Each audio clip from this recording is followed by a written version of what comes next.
Toei just produced some of the best episodes of the One Piece anime to date, and they followed those episodes up with some of the worst. I am aghast at what has happened here, because we were having such a good run, and then, well, let's just get into it, I guess. Episode 1138 is quite an unfortunate step down from the previous two, and it's due to some fairly catastrophic production issues that I'll get into in a bit. But the first major change is Kuma's official reunion with his daughter Bonnie. In the manga, Kuma punches Saint Saturn and then immediately scoops Bonnie up. However, in the anime, this is turned into a very extended 2.5-minute scene of Kuma very slowly walking towards Bonnie. And this is what I refer to as classy filler, where they found a really good in-world excuse to make 2 panels of manga last 2.5 minutes. And it's because Kuma's body is so beaten and broken that it does make a lot of sense that he's unable to just instantly be with Bonnie. He used everything he had just to get to Egghead Island and punch Saturn. And so when it comes to Bonnie, you can feel Kuma's struggle in each and every step. Like his body is threatening to implode and collapse at any given second. And it's quite emotional to see that Kuma is using the last shreds of his life just to get closer to his daughter. I actually like it quite a bit. The only thing I don't like about this scene are the reaction shots inserted from Vegapunk, Sanji, Frankie, and Atlas. It reminds me a lot of the Marineford anime, where anytime any character did anything on the battlefield, Toei would cut to a reaction from every single other character present. I might just be overly cynical here because I know what these reaction shots are for. It's so that they can fill a couple of extra seconds of runtime. It's not for an artistic purpose. They don't add anything to that, because if they did, then Eiichiro Oda himself would have put those reactions in the manga. But I also think it would have been nice to just have this scene be a contained interaction between father and daughter. Let them have this isolated moment and then reintroduce everyone else afterwards. Something else I did really like though was a very small choice, but when Kuma embraces Bonnie, there is a lighting shift where the sunlight disappears and the lighting returns to the ominous and darker overcast atmosphere of Egghead. And I really like this because it is a very, very effective way to softly drain the life out of Kuma. After this point, he doesn't really move again, he's more or less done. So I like showing the departure of his agency in a subtle way rather than just having him being frozen in the manga. It's actually a really old theatrical lighting trick whenever you've got a character slowly dying on stage. It is a very effective technique to remove some, if not all, of the color from the lights, not removing the intensity of the lighting, but taking away that saturation to show that life is slipping away and is no longer there. And it works just as well in this medium. I love it. But what I don't love is this next massive chunk of the episode. When Bonnie thanks Kuma and says that she saw all of his memories, we then spend the next 6 minutes, which is about a third of the total runtime minus the intro, outro, and preview, replaying Kuma's life events. And this is what I refer to as not so classy filler. Very unclassy. There is a huge difference between what happened here and what they did in episode 1137, which I praise to no end. In that episode, we also got a very long 7 minutes dedicated to retelling Kuma's entire life, but a lot of fantastic effort was put into reimagining it, into abstracting it, and to using it as the grand finale of the Kuma flashback. But that is not what happened in this episode. Here, Toei just replayed clips from previous episodes in chronological order to fill 6.5 minutes of time. And I'll tell you why they needed to do this. It's because this episode was unfortunately a bit doomed from the beginning. This episode had a lot more filler because of several reasons. One is that the chapter that this episode was dedicated to covering, 1104, was an unusually short manga chapter. Usually One Piece chapters are 17 to 18 pages, but this one was only 14 pages. So Toei had already lost a fifth of their usual content, but it's actually much worse than that. Because the previous episode, the one that ended with Kuma punching Saint Saturn, that was actually how this chapter began. So the previous episode had already adapted 4 pages of the chapter that this episode was dedicated to covering, which leaves us with only 10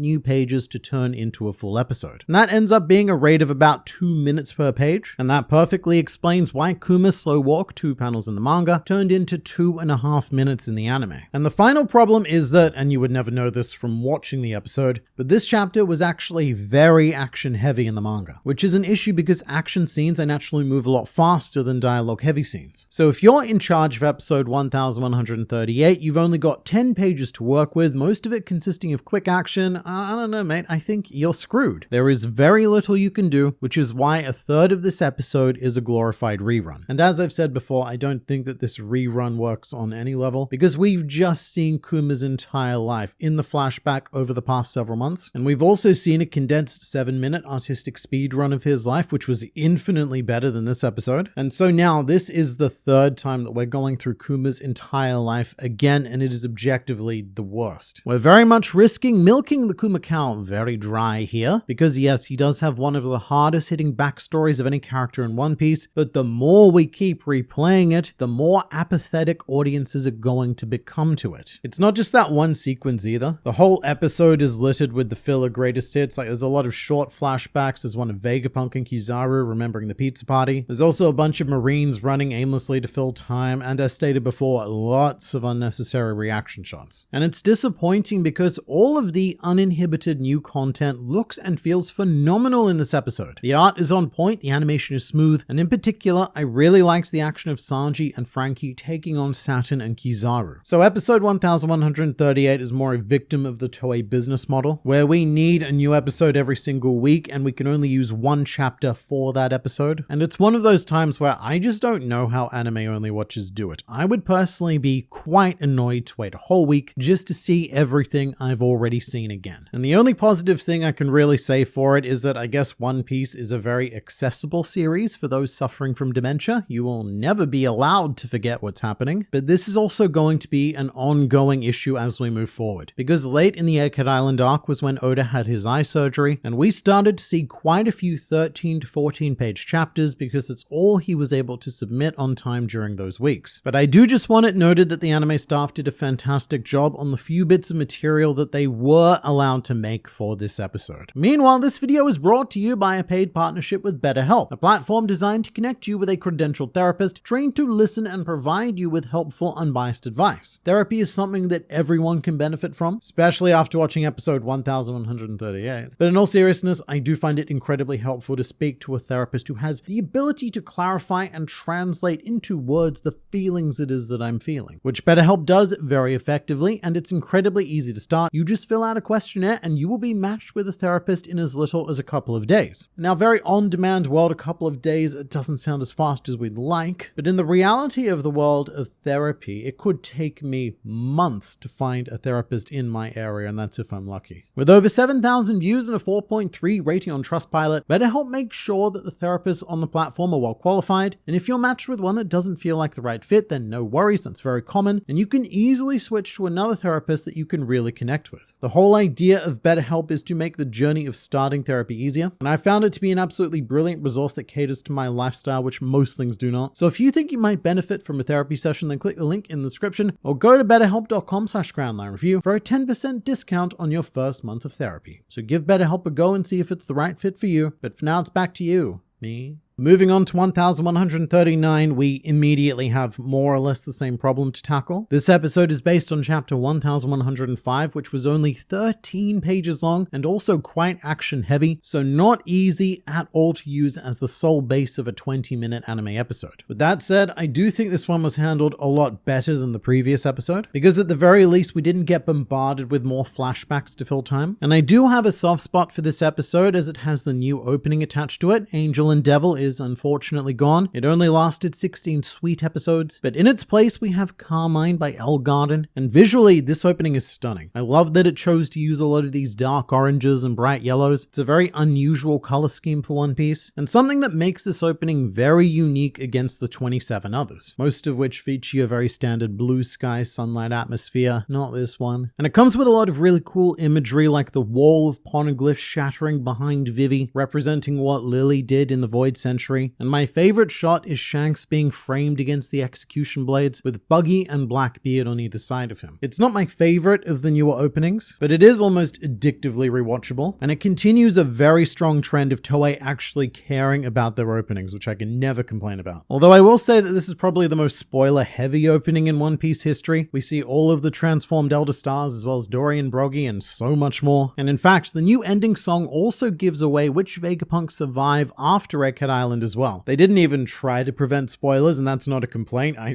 just have to respect that. Every now and then I get comments about how my thumbnails are potentially spoilers for anime-only watchers who stumble upon them, and I'm like, mate, nothing I can do will spoil anime-only watchers more than the anime itself. But opening aside, episode 1139 was a bit rough, but there were a couple of things I liked that weren't in the manga. One is that the anime had Vice Admiral Doberman formally announce and commence the Buster Call. In the manga, you don't see who's doing this. It's just a command from a faceless person. And if anything, it may be implied to have been Vice Admiral Pomsky, who gave the order to start firing cannons before the Buster Call officially commences. But I think that choosing to place Doberman front and center was a really good idea because he was a Vice Admiral present for the Enies Lobby Buster Call. So using him makes this a lot more personal to us because now it's like an Enies Lobby rematch, which we've already kind of set up earlier by facing off against Rob Lucci and Kaku again. And uncharacteristically for me, I also liked some of the filler with the Marines. When the Buster Call is about to commence, we get a bunch of Marine reaction shots. These are very blatant time-filling drawings. However, I do always appreciate fleshing out the Marines more because they tend to act as this monolithic glob of badness in the One Piece manga, but they're not. Most of them are fairly innocent soldiers who are just doing what they think is right. And so I do like that the anime is actively separating these guys from the entity of evil that is the world government. We also see one filler Marine drawing a map, and I think that means he's officially completed more of Nami's dream than she has, because I don't remember the last time I saw her drawing a map. But also seeing all of these Marines makes me want a Star Trek style series that takes place on a Marine battleship sailing around the One Piece world, getting to know the crew and their functions as they encounter increasingly strange things in the world of fictional pirates. I have to say though, other than that, this episode was a slog. It didn't insert any hugely long segments of filler, but what they did instead was the Toei special, which was considerably slowing every scene down, which I think is particularly noticeable at the end when Kizaru cuts Kuma's group out of the Funky Tube, and we spend the final 4 minutes of the episode watching Kuma, Frankie, Atlas, and Bonnie falling from the sky. Or I guess not falling. They kind of just stay in that same spot as different characters have different memories and monologues and reaction shots. And by the time the episode ends, they still haven't actually fallen. They're in the exact same spot, mid-air. There's only so long you can be falling without actually falling and still have that be tense and dramatic, in my opinion. And that kind of sums up this whole episode. Every scene is milked in that very classic Toei way. You can see this in the dialogue delivery as well. There are some very long gaps between the lines of characters speaking to one another to add in those precious few seconds. And to be fair, they are trying to keep things artistic and poignant where possible. Like this added scene of Bonnie staring at Kuma's lifeless body being carried by Atlas. And this sort of thing I don't mind as much because it is quite confronting to see Kuma's body just being flomped around. It's a cool idea. But here's a handy little filler spotting trick. Every time you see a scene like this one, which features increasingly tighter close-ups of characters and next to no dialogue, that is a filler scene because it's relatively quick and cheap to make when you don't have to worry about animating mouth flaps and getting voice actors in and all of that. Not an amazing episode, and I'm hoping for a lot more with 1140. And in many ways, a lot more is exactly what I got. This episode got a full chapter to adapt, so for me, the pacing felt as solid as One Piece pacing can get. And where this episode really excelled was any time that the Marine ships, or towards the end, the Great Eric, the flagship of the giant warrior pirates, was being showcased. Something that Toei have been investing into for quite a long time now is 3D modeling, and it's something that traditionally we see pay off most in One Piece movies. It's only in this recent era that it started to be quite heavily incorporated into the anime episodes themselves, and I think they're doing really well with it. These 3D ship models allow Toei to pull off some very cool shots that would be an absolute pain in 2D, and as a result, the maritime combat in One Piece now feels very exciting. I love the sweeping shots of the Marine ships and the rotating bombardment of the Great Eric, and even the more general boring stuff like the sailing and the bobbing up and down with the ocean. All that stuff looks really good. So the whole section with the giant warrior pirates arriving on Egghead, I think was fantastic, an incredibly exciting way to end this episode. And something else that 1140 took good advantage of was Luffy's Gear 5th abilities. This is a power that was made for animation, and usually when Toei goes out of its way to do something special with Gear 5th, it looks really good, and this episode is no exception. There's a point where Luffy gets so into his own bouncing that his awakening ends up having all the buildings around him bounce, and it looks like the buildings are dancing to his beat. A very fun addition by the anime there, because this is something that's going to happen later on in the arc as well. There's a point where the ships and even the water around Egghead is said to be dancing, so I feel like this is a bit of a test run for that, because sadly, look, we didn't get get dancing buildings in the manga. Shame. I do have one criticism of this episode, and unfortunately, I feel like it's a pretty big one because it is the emotional climax of the chapter that this episode is based on, which is Jewelry Bonnie realizing for the first time that Luffy is the sun god Nika. I feel like recent Toei should have been able to blow me away with this scene because they have been so good with sun god stuff and anything related to light in general recently. And in the manga, this scene is quite striking because Oda sets Luffy jumping into the air against an almost pristine white background. Like, there is some destruction and smoke happening everywhere on Egghead Island, but there is this one section of clear white sky that's framing Luffy, and in that section there is nothing but the stark clarity of Nika, which I think is really effective because this is Bonnie seeing Luffy for what he is for the very first time. This is a girl whose entire life has been shrouded in metaphorical and even literal darkness, and when Luffy jumps into the air, she is seeing the light for the first time. And it's a feeling that I don't think the anime very effectively captured at all, because you've just got this tiny Luffy jumping into the background with nothing framing him, nothing helping him out at all. It's a very flat shot, it's unfocused, and the overcast colors blend Luffy into the background instead of contrasting and highlighting him. And this is one of those things where I know I'm going to have people in the comments saying, "Man, on the internet, you are seriously nitpicking the scene, it looks fine." And I agree, it does look fine. But my argument would be that Bonnie seeing God for the first time and having this epiphany should look a little bit more than just fine. Again, this is Bonnie seeing the metaphorical light for the first time. She should be seeing Luffy for more than what he is. And it very easily could have looked better, and in fact it does look better. Because what I think makes this worse is that opening 28 shows us this exact scene but done infinitely better. We see Bonnie trapped in the hellscape of Egghead Island looking desperately up into the sky, and what is it that we see there? The silhouette of Luffy backed in these exquisite beams of warm sunlight, bringing a tangible source of hope into an otherwise hopeless world. I've spent a lot of time on this point, but I don't think it would have taken much to fix. Just put a ray of sunlight behind Luffy and we've probably got what we're looking for. I think it's very disappointing because Toei are capable of doing this. We have explored so many times throughout these videos where the anime has actually enhanced the manga material, and it's usually through creative and emotive lighting. So I have no idea why they decided to do not that here, at the most appropriate possible place to do something that artistic and hard-hitting. And for another example, here is what one of the key animators of episode 1140 drew to celebrate their work on this episode, and I have to say, I love the idea that's happening here a lot more than what actually happened in the episode itself.